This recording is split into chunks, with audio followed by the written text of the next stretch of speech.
America, संयुक्त राज्य America, जो 13 राज्य के प्रतिनिधि आपस से मिलकर अमेरिका की आज़ादी की लड़ाई लड़े, वहाँ भी ब्रिटेन का शासन था।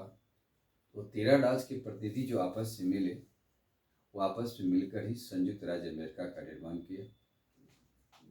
जॉर्ज वाशिंगटन की अगुवाई में यह सारी कार्य हुई, इसलिए इस देश का नाम संयुक्त राज्य अमेरिका नाम आता है।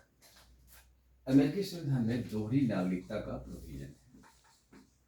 दोहरी नागरिकता का मतलब यह हो गया कि एक आपको जिस राज्य में आप रह रहे हैं उस राज्य की नागरिकता चाहिए,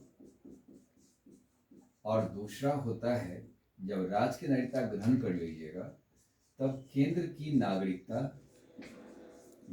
ग्रहण करना होगा। ये दोनों नागरिकता मिल गया तब अमेरिका के पूर्ण नागरिक आप माने जाते हैं। इसी को हम लोग दोहरी नागरिकता कहते हैं। भारत में एकल नागरिकता है जो केंद्र द्वारा, भारत सरकार द्वारा दिए जाते हैं। अमेरिकी संविधान में नागरिकता का जो व्यवस्था है वो अमेरिकी संविधान में 14वां संविधान संशोधन 1868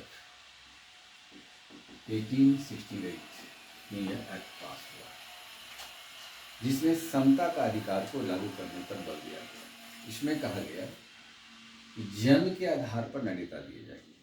यदि किसी व्यक्ति का जन्म अमेरिका में हुआ तो ऑलरेडी उसके अमेरिका गवर्नमेंट का वो नागरिक मान लिया जाता था।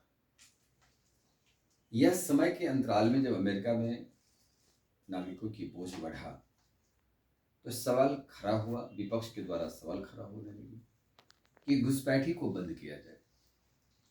तो वर्तमान जो राष्ट्रपति डोनाल्ड ट्रंप साहब 20 जनवरी 2025 को नवीन कार्यकाल में आए हैं, तो इसमें उन्होंने ये घोषणा किया था कि घुसपैठ को रोकने के लिए जो वर्थ टूरिज्म है उस पर रोक लगाया जाए।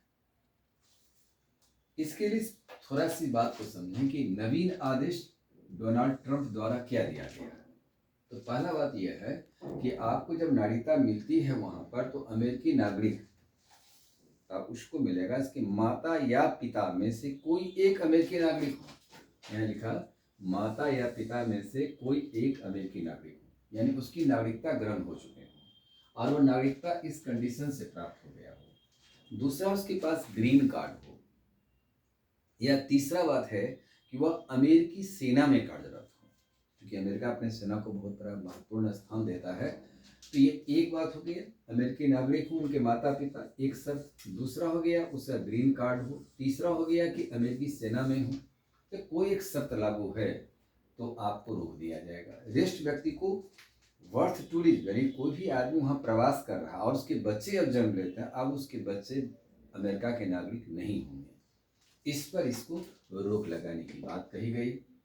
अब है कि यदि भारत की परिप्रेक्ष्य में देखें, भारतीय परिप्रेक्ष्य में क्या कहता है, तो वहाँ पर कुल अमेरिकी जनसंख्या में 1.5% भारतीय हैं।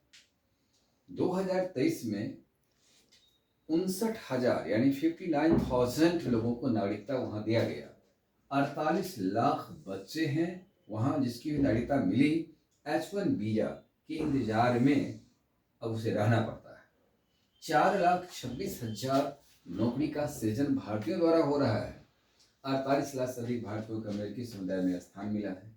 तो इस प्रकार से भारतीय द्वारा अमेरिका को लाभ भी है।